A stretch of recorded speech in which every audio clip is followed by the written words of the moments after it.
tecnologia em defesa da vida, com Sérgio Aveleda.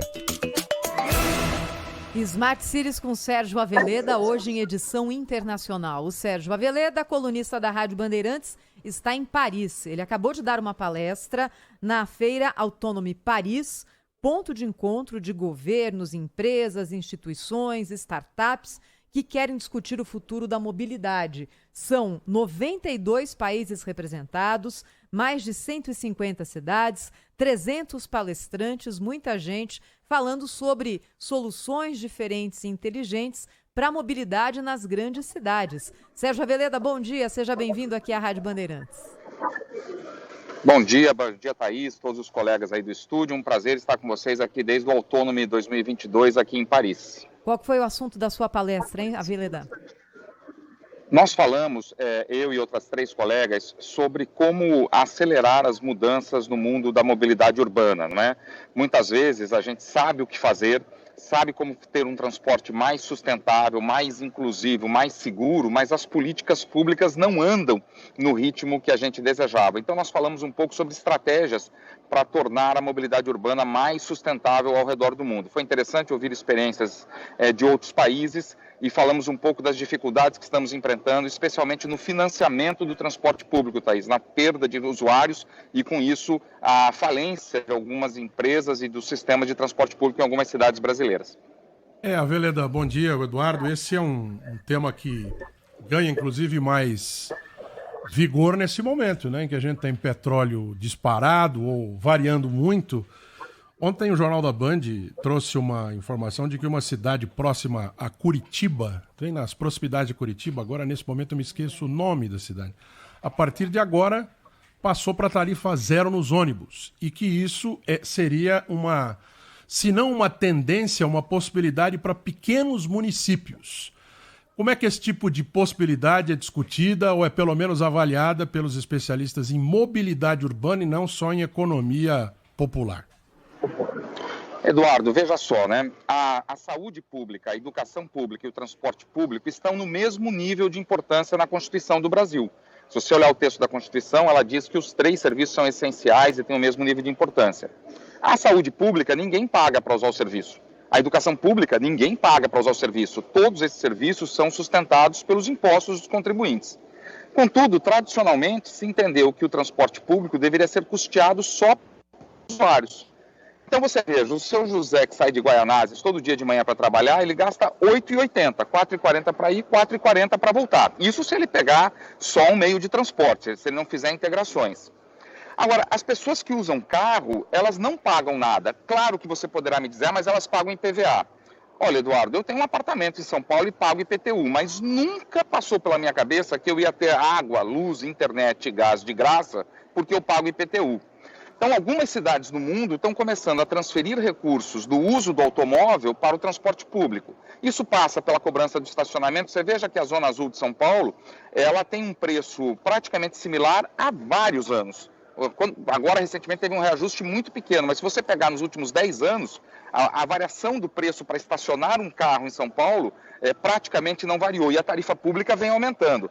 Então, nós precisamos discutir, sim, novas fontes de financiamento para o transporte público, a redução do valor da tarifa, não sei se exatamente tarifa zero, fico muito feliz de ver cidades que conseguem viabilizar o transporte gratuito, mas nós precisamos discutir, sim, porque o transporte público tem externalidades positivas, é bom para todo mundo, inclusive para quem não usa, porque ele diminui congestionamento, poluição, é uma crise que nós precisamos enfrentar se nós quisermos cidades competitivas, inclusivas, seguras e sustentáveis.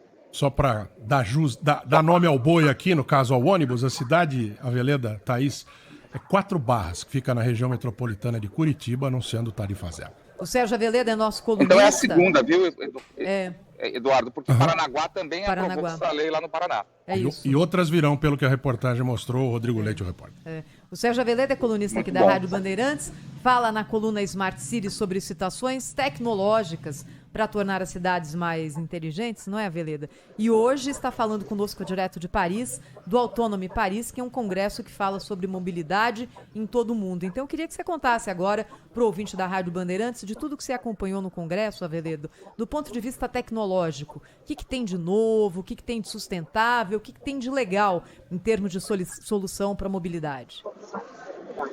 Olha, muitas coisas interessantes, Thaís. Uma delas é o crescimento espantoso, mas assim, dobrou, triplicou o número de uso de bicicleta, especialmente bicicletas de carga. Você veja que com a pandemia nós passamos a comprar muito mais online. Você, eu, no meu prédio, o porteiro me falou que aumentou em mais de 10 vezes as entregas de mercadorias.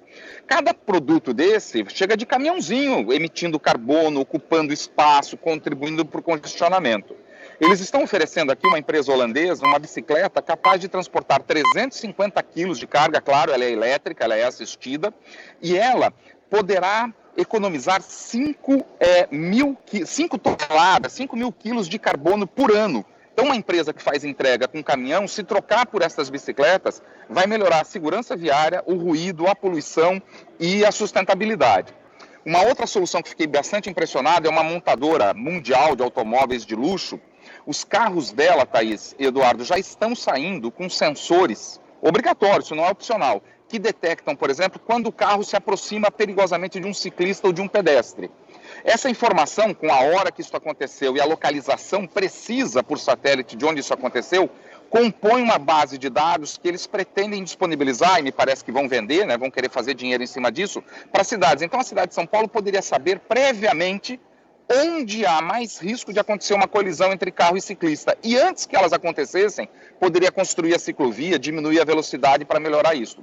Também buracos, o carro vai detectando buraco e vai informando esse dashboard, esse painel, que eles podem fornecer para as cidades. Veja que maravilha. Pois não. Ele ia ter trabalho esse aplicativo aqui em São Paulo, hein? Não ia ter trabalho, mas ia ajudar muito a prefeitura a tomar decisões antes das estatísticas acontecerem, né? É verdade. Tem também um óculos com visor integrado ao celular. O que é isso aqui, Aveleda? Isso é para ciclistas, né? Então, por exemplo, eu que pedalo muito, faço todos os meus deslocamentos quase de bicicleta, quando eu estou numa cidade como aqui em Paris, eu preciso colocar no Google Maps, porque eu não sei os trajetos, né? E aí eu preciso ir parando, na medida que eu vou parando nos semáforos, para conferir se eu estou na rota correta. Esse óculos, ele integra o celular com o óculos e eu consigo ir vendo, então, por exemplo, o aplicativo que eu uso de mapas, ele vai me mostrando no meu olho, vira à direita, vira à esquerda, que velocidade eu estou, situações de perigo no trânsito, né? Preste atenção no próximo cruzamento. Então, sem que eu me desconcentre do que está acontecendo ao redor, sem que eu precise parar para olhar o celular, eu vou tendo informações sobre navegação e sobre condições de segurança. Eu achei muito interessante esse produto também. Aveleda, deixa eu te perguntar uma coisa. Aqui no Brasil, a característica do transporte individual de duas rodas é um pouco diferente, não é? Nós temos uma grande participação das motos nesse transporte, não só nas grandes cidades, mas em todos os municípios, em todas as regiões do país. As motos são dominantes e muitas vezes circulam em situações inadequadas, com motoristas mal preparados, são grandes fatores de acidentes. Não estou dizendo que seja por culpa, responsabilidade do motociclista, mas é só a gente olhar as estatísticas. A questão de segurança no trânsito no Brasil está mais ligada às motos do que às bicicletas. Motos em outras cidades, como é que funciona? O que tem de solução diferente para melhorar a segurança do motociclista hoje? Olha, a motociclista, como você bem disse, Thaís, é um grande desafio para a engenharia de tráfego, a segurança viária, porque ela, de fato, coloca uma pessoa numa situação de extrema vulnerabilidade, o para-choque dianteiro ao seu peito, o para-choque traseiro às suas costas, convivendo com carros, caminhões e ônibus de várias toneladas em alta velocidade. Então, aqui em Paris, por exemplo, durante a pandemia, a prefeita Ana Hidalgo mudou completamente a mobilidade. Eu estou impressionado com o que aconteceu em Paris. Paris está virando uma Amsterdã em termos de viagens a pé e de bicicleta. E ela gerenciou a velocidade, ela reduziu a velocidade em todas as vias. Então, gerenciar a velocidade é o primeiro passo para a gente ter um trânsito mais seguro. Uma colisão a 60 por hora implica em 80% de chance de morte de um pedestre. A 30 por hora, apenas 10% dos pedestres vão morrer. O segundo, você tocou num ponto importante, a gente precisa melhorar a formação dos nossos condutores. Eu advogo, por exemplo, que um motorista, para tirar carteira de carro, ele deveria andar de bicicleta com um instrutor 2, 3 horas, andar a pé com o instrutor, para ele sentir na pele o que é ser mais vulnerável, o que é ser mais frágil, ser orientado por um instrutor. Então a importância de respeitar a faixa de pedestre, de respeitar o mais fraco.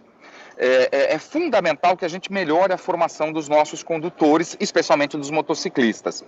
E essa experiência que a Prefeitura de São Paulo está fazendo na 23 de maio com a faixa azul, a gente precisa observar, precisa de mais tempo para a gente entender se ela está sendo eficiente ou não, mas pode ser que ela seja bastante eficiente, sim.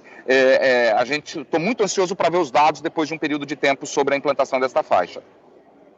Pensar que alguns anos atrás falar em faixa de bicicleta, faixa de motorista, de motoqueiro, falar em baixar velocidade provocava uma erupção de vulcões em cidades do tamanho como a cidade de São Paulo, porque a visão era só da motorização e da motorização de 4 rodas, como as coisas mudam rápido, e Paris está dando um exemplo, pelo que você está dizendo, Sérgio, de que isso é possível. Muito embora hábitos para se mudar precisam ser primeiro incorporados como necessidades, né? Depois até como regra, como lei, ou como algo que realmente precisa ser imposto. Antes de tudo é preciso ser incorporado como necessidade. Sérgio Aveleda, colunista da Rádio Bandeirantes, falou hoje conosco, direto de Paris, da Autonomy Paris 2022. Obrigada, Aveleda. Até a próxima. Obrigado, bom trabalho para vocês, sempre às ordens. Abração.